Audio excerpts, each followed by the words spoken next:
지금 독일에서 같이 사역하시는 목사님 이야기입니다. 목회 너무 잘하고 계셨는데 사역하시던 교회에서 사임하시려고 하고 있습니다. 교인들도 너무 의아하고 갑작스럽고 또 받아들이기 힘들어하는 그런 상황입니다. 사실 교인들에게는 이제 이야기한 것이지만 오래전부터 그 마음 가운데 하나님께서 주신 마음이 있었어요. 저하고는 얘기를 많이 했었고 저도 똑같이 교인들과 같은 마음으로 아마 조언을 했던 것 같아요. 그런데 결국 이제 정말 눈물로 결정하게 되셨습니다. 처음 독일에 왔을 때부터 이 목사님 마음 가운데 독일에 와 있는 1세대를 위해서 섬겨라 그런 마음을 주셨다는 거예요.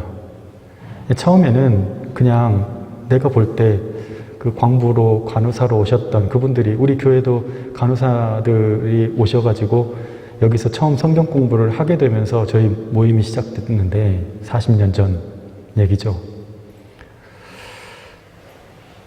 그런데 그 광부로 간호사로 오셨던 분들이 이제는 연로하셔서 하나 둘 지금 떠나시는 시점이에요. 그런데 저도 저희 도시에도 금교에 홀로 사시는 분도 있고 독일인과 결혼해서 사시는 분도 있고 그나마 두 분이 같이 살아 계시면 괜찮은데 남편이 일찍 돌아가셨거나 또는 이곳에서 어떻게 하다가 또 이혼을 했거나 그래서 홀로 남게 된 분들이 한국으로 들어가지도 못하고 여기서 살아남는 것도 어렵고 게다가 이제 나이가 들어서 치매가 와버리면 그동안 독일어를 그렇게 잘했어도 독일을 다 잊어버리시는 거. 한국말만 하는 거. 그러니까 누가 케어를 해주고 싶어도 한국 사람이 와야지만 케어가 되는 거예요. 이런 상황들. 그리고 노년에 여기 타국에서 노년을 보내고 있는 그분들의 그런 외로움, 힘든 이런 것만 생각하면 이 목사님은 눈물이 나는 거예요. 마음이 계속 그쪽으로 가는 거예요. 그래서 누군가는 그들의 어려움을 돌보고 도와야 한다는 그런 마음이 들었대요. 사실 여러 가지 반대가 있었습니다. 먼저는 가족들이 이해할 수가 없는 거예요. 그 교회에도 어른이 없는 것도 아니고 저희 교회야 그런 분들이 안 계시지만 대부분의 큰 도시의 한인교회들 특히 북부의 특히 루르 공업지역 쪽에 아이엔 도르트문트 함부르크 또 프랑크푸르트 말할 것도 없고 베를린도 마찬가지고 한인들이 많죠. 1세대 분들이 많이 사신단 말이에요. 그래서 그 교회에도 어른들이 없는 것도 아니고 교회 사역을 하면서 나머지 시간에 그 일을 하면 되지 않느냐. 왜 굳이 사임까지 해야 되냐. 이제 교인들 입장에서는 그런 마음인 거예요. 근데 그렇게 되면 교회에 얽매이게 되고 남는 시간에 하는 일이 되기 때문에 뭔가 하나님께서 주신 마음에 불충하는 것 같은 거예요. 정말 현실적인 이유들. 그렇잖아요. 자녀들 문제도 있을 거고 자녀들이 거기서 이제 적응을 해가고 있는데 갑자기 베를린이나 어디로 가서 그분들 섬기겠다고 가는 것도 가족들이 보기에도 좀 너무 좀 황당하고 부담스럽고 교인들이 보기에도 그렇고 이유들은 다 납득이 돼요. 목사님 꼭 그렇게까지 해야 됩니까? 본인이 생각해도 자기에게 해주는 조언들이 한마디도 틀리지 않는데 참 그때마다 그게 이 머릿속으로는 그래 그럴 수 있겠다. 그 말도 맞다 라고 생각하지만 마음으로는 그게 아닌 거예요. 그게 정말 내가 가진 어설픈 판타지인지 아니면 그럼에도 불구하고 내가 가야 할 사명인지 아마도 유학생활을 하면서 여러분도 이 두 가지 고민을 많이 했을 거예요. 지금도 하고 계신 분들이 있겠고 내가 지금 그냥 좋아서 또는 의도해서 한 건가? 아니면 이 길이 하나님이 내게 가게 하시는 사명의 길인가? 합리적인 이유를 들면서 나에게 반대할 때, 그리고 그것에 대해서 생각할 때 내가 봐도 틀린 얘기는 아니다라고 생각할 때 돌아설 것인지, 아니면 그 이유들이 다 이해가 되고 그런 걱정이 다 그럴 수 있다고 용납은 되는데, 그래서 내 마음이 불편한데 이 길을 가지 않으면 더 불편할 것 같은, 여러분 이거는 다른 말로 설명이 불가해요. 그냥 사명이에요, 사명. 그런 현실적인 벽에 딱 부딪혔을 때 비로소 오히려 그런 얘기를 들을 때마다 내가 가면 안 되겠구나가 아니라 오히려 그런 얘기를 들을 때마다 더 절박하게 내가 이 길을 가야 하는구나 라는 것이 분명해지는 거예요. 이상하게 내 자신의 한계에 부딪히고 내 자신의 장벽에 부딪혔는데 거기서 오히려 강하게 더 이 길을 가야겠다고 하는 그런 마음이 더 분명해지는 거죠. 고난이 찾아오고 위협이 시작되는데 왠지 이 길을 간다면 사실 내가 생각해도 나는 겁쟁이였는데 근데 어디서 용기가 났는지 이거 가볼 수 있을 것 같고, 늘 우유부단하다고 생각했던 내가 이상하게 이 일에서만큼은 내가 우직하게 한번 가보고 싶은 마음이 들고, 희한하죠? 저는 그런 생각도 많이 해요. 누구나 겁쟁이는 없다. 우유부단하다는 것도 없다. 단지 자기의 길을 만나지 못했기 때문에. 여러분, 바로 사명입니다. 여러분이 누군가를 사랑한다고 했을 때 사랑하는 사람을 만났어. 둘의 관계가 어느 정도 잘 되다가 어려워지기 시작했어요. 힘들어졌어. 아주 위기의 순간이 왔어요. 그때 여기까지인가 보다 라고 생각되는 것이 아니고 그 위기가 오자 이 사람 아니면 안 되겠구나. 오히려 그런 마음이 드는 거예요. 내가 이 사람 정말 사랑했구나.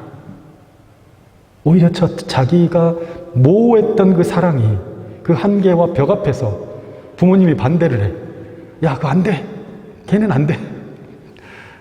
근데 안 되는구나 라고 돌아설 수 있는 명분을 부모님이 주셔서 이제야 헤어질 수 있게 되는 것이 아니라 오히려 반대를 하니까 그동안 그냥 감정적으로만 좋아했다고 생각했는데 내가 정말 좋아하고 사랑한다는 게 명확해졌어.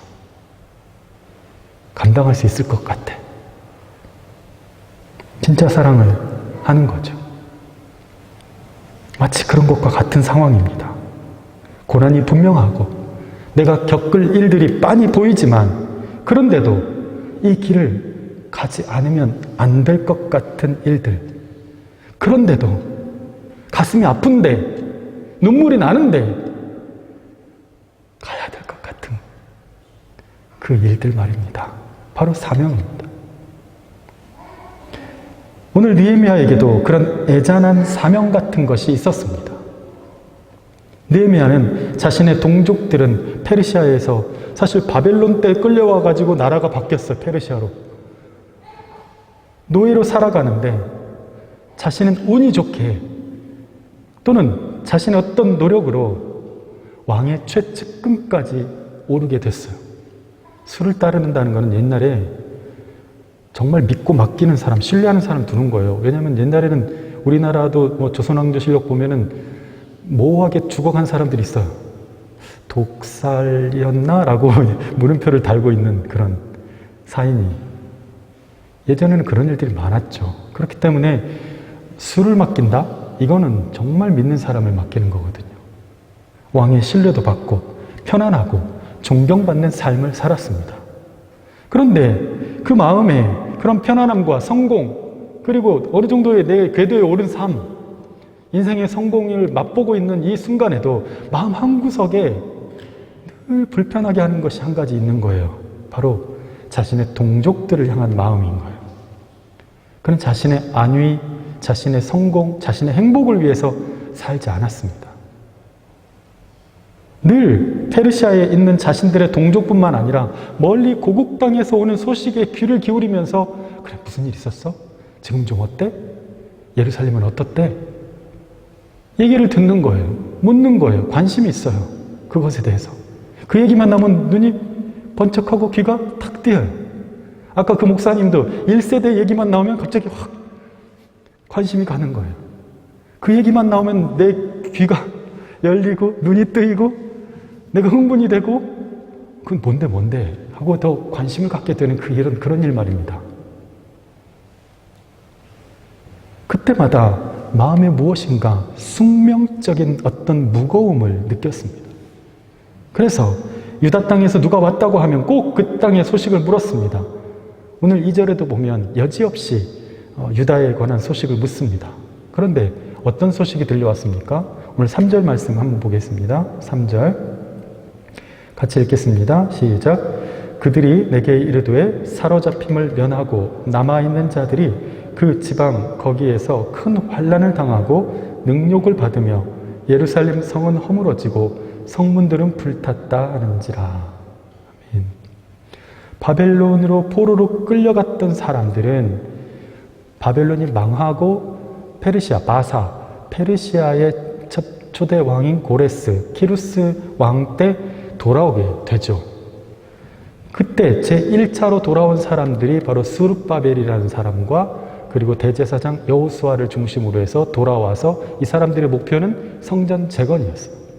성전을 재건하고 2차로 올 때에 우리가 역사서 공부할 때 배웠지만 에스라가 오게 되고 나중에 이제 오늘 이 제3차 때 느헤미야가 오게 되죠.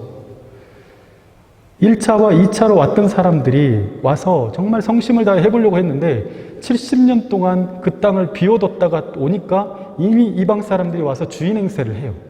우리가 주류가 아니라 비주류가 되는 거예요. 와서 해보려고 하니까 너무 힘들어요.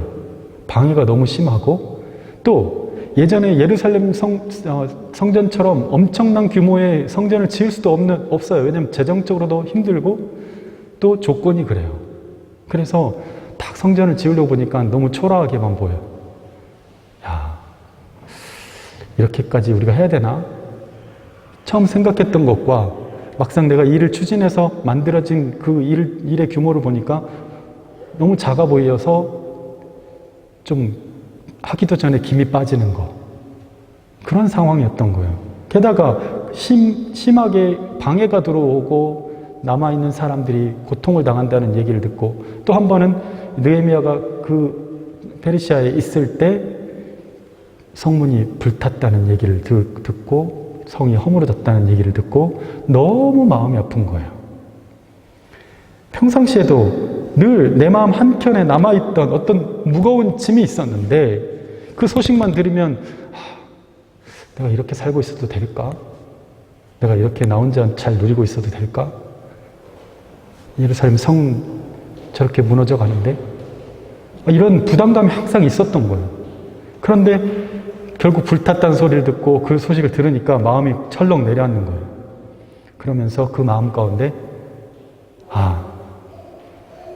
이거 나보고 하라 하시는 건가 보다. 그런 마음이 들기 시작한 거예요. 그동안 막연한 부담감으로 있었던 일들이 내 마음을 아프게 하면서 내게 그 일을 위해서 구체적으로 무언가 하도록 하나님이 그 일을 위해서 나를 사용하시려고 하는구나 하는 마음이 들기 시작한 거예요.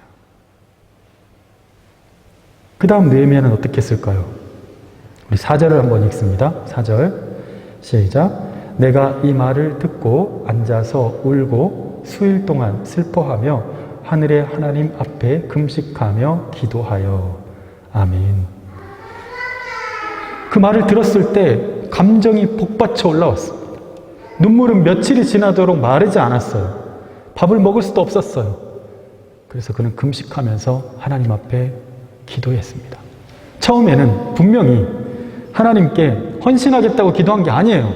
단지 이 소식을 듣고 너무 마음이 아파서 긍휼히 여기는 기도를 드렸어. 하나님, 예루살렘에 남아있는 우리 이 지체들을 불쌍히 여겨주십시오. 불쌍히 여겨주십시오. 은혜를 주십시오. 보호해 주십시오. 그저 중보하는 기도를 드렸단 말이에요, 처음에는. 근데 점점 기도가 바뀌어가면서 성령께서 마음을 바꿔가시면서 고백하게 하시는 것이 뭐냐면, 네가 가면 어떠니? 네가 그 일을 하면 어떠니? 이 마음을 주시는 거죠.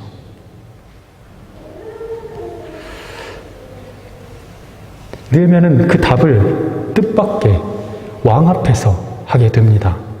왕이 느헤미야에게 무슨 근심이 있는지 물어봅니다. 야, 왜 갑자기 너 안색이 안 좋아? 왕이 생각할 때 어떤 생각하겠습니까?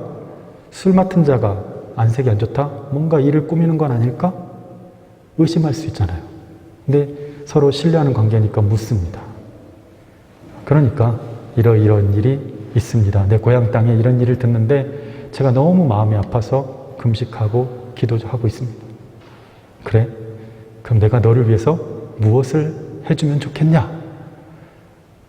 참 둘 간의 관계가 얼마나 끈끈한지를 볼 수 있죠. 그는 잠시 그 얘기를 듣고 이것이 이제 하나님이 내 기도의 어떤 이제 응답으로서 여기서 나에게 고백하게 하시는구나 하는 것을 직감적으로 느꼈을 것 같아요.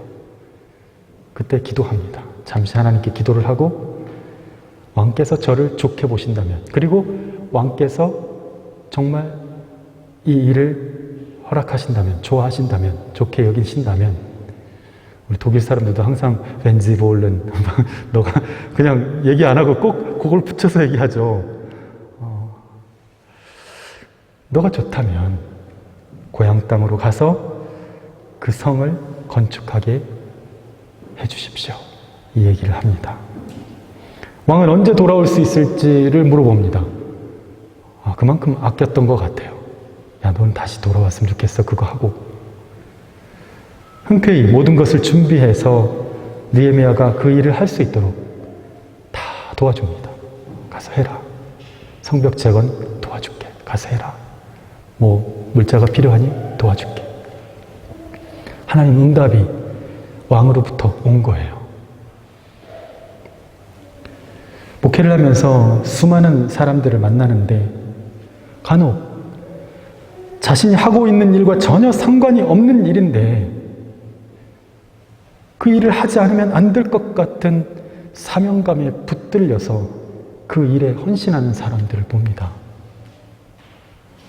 또한 자신이 누리고 있던 모든 좋은 것을 포기하고 저 자리까지 갔는데 어떻게 간 자리인데 저걸 내려놓고 저 일을 할 수가 있지? 참 제가 목사지만 평신도를 봤을 때도 참 존경스러운 분들이 많아요. 참 귀하다.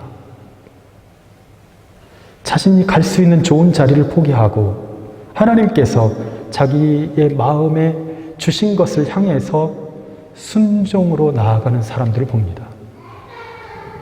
그렇게 할 수 있다는 것은 자기 자신의 우선순위가 분명한 거죠. 그런 사람들은. 모두가 다 그런 마음을 주시는 것이 아니겠지만 하나님께서 내 마음에 강하게 역사하시고 성령께서 우리의 마음을 도우실 때에 그렇게 할 수밖에 없고 그렇게 해야 하는 일들이 있습니다. 그렇게 해야 할 때가 있습니다. 에스더를 보십시오. 왕후가 됐어. 페르시아의 정말 노예 출신이 왕후까지 되잖아요. 그런데 자신이 그 자리에까지 올라간 것이 자신의 민족이 다 죽게 되었을 때 왕에게 진실을 알리고 은혜를 구하는 중대한 사명 앞에서 모든 것을 각오하고 나아갈 기회를 얻기 위해서 하나님께서 허락하신 자리라는 걸 깨닫게 되는 거예요. 이 자리에 있게 하셨던 것이 나를 이뻐 보셔가지고 좋은 삶, 편안한 삶, 존경받는 삶, 안락한 삶을 위해서 나에게 이렇게 축복하신 게 아니었구나. 이걸 통해서 바로 이 때를 위함이 아닌지라고 고백했던 거예요. 그래서 나아갈 때 내가 죽으면 죽으리이다 라고 고백하고 나아간 것입니다. 여러분, 인생은 한 번뿐입니다. 한 번뿐이에요. 하나님이 주신 사명 가지고 사는 겁니다. 하나님이 가게 하시는 길, 하나님께서 보게 하시는 길을 따라서 하나님의 부르심을 따라 그분의 영광을 위해서 사는 것입니다. 그분이 내 마음을 사로잡을 때 그분이 어떤 것에 눈물 짓게 하시고 그것을 위해서 네가 좀 하면 안 되겠니? 네가 좀 하면 안 되겠니? 라고 물어보실 때 당장은 대답하지 못하겠지만 어떤 순간에 강하게 나를 이끄실 때 기쁘게 나에게 계속 주셨던 이 마음이 바로 이때로구나. 이때를 위한 것이었구나. 깨닫게 해주실 거예요. 하나님께서, 성령께서. 그때 순종하면서 나아갈 수 있는 성도가 될 수 있기를 바랍니다. 코로나 기간이 길어지고 성도들의 마음이 흐트러지고 있습니다. 보여요, 제 눈에. 성도들의 마음이 막 흐트러지고 있는 게 믿음이 떨어져 가고 있는 소리가 들려요. 안타깝게도. 그러나 그 어느 때보다 성령께서 강력하게 역사하시고 있는 것도 보입니다. 성령에 이끌려 헌신하고 봉사하는 이들, 성령에 사로잡혀서 그분의 뜻을 이루기 위해서 나아가고 있는 이들, 여전히 그런 성도들에 의해서 그분의 뜻은 펼쳐지고 있다는 것을 봅니다. 여러분, 여러분의 마음에 부담을 주는 사명은 무엇입니까? 그것만 생각하면 늘 마음 한켠이 무거워지고 주님 앞에 그것을 위해서 기도하게 되는 것은 무엇입니까? 그것만 생각하면 마음이 아프고 극률한 마음이 생기고 헌신할 마음이 생기는 것. 그래서 때로는 눈물이 나고 때로는 내가 무엇을 할 수 있을까 기도하게 되고 때로는 내가 어떻게 할 수 없는 것에 대해서 안타까워하는 그것은 무엇입니까? 언젠가 나는 지금은 내가 이 일을 하고 있지만 언젠가 나는 그런 일을 하고 있을 것 같아. 그런 거. 주님의 부르심은 이미 여러분의 마음에 있습니다. 새로운 게 아니에요. 여러분 마음을 잘 들여다보세요. 이미 주신 것들이 있어요. 때가 되면 더 강하게 반복적으로 하나님께서 마음을 주실 겁니다. 우리의 마음을 준비시키실 것이고 그것을 위해서 기쁘게 나아가도록 성령께서 우리에게 확신을 계속 더하여 주실 겁니다. 장애물이 만났을 때, 힘든 일이 왔을 때, 고난이 찾아왔을 때 오히려 확연해질 거예요. 그것이 나의 사명이라는 것이. 우리 각자 사명에 충실하십시다. 세상이 우리를 유혹하고 우리의 믿음을 호도하는 이때에 흔들리지 말고 각자 나의 사명에 집중해서 나의 부르심에 더 집중해서 주님께서 부르신 이곳에서 맺어야 될 열매를 성실히 맺고 장차 가게 하실 곳을 향하여서 순종을 준비하는, 기쁜 순종을 준비하는 저와 여러분의 신앙이 될 수 있기를 예수님의 이름으로 축원합니다. 같이 한번 기도하겠습니다. 말씀 기억하면서 여러분의 사명에 한번 집중해 보십시오. 여러분의 부르심,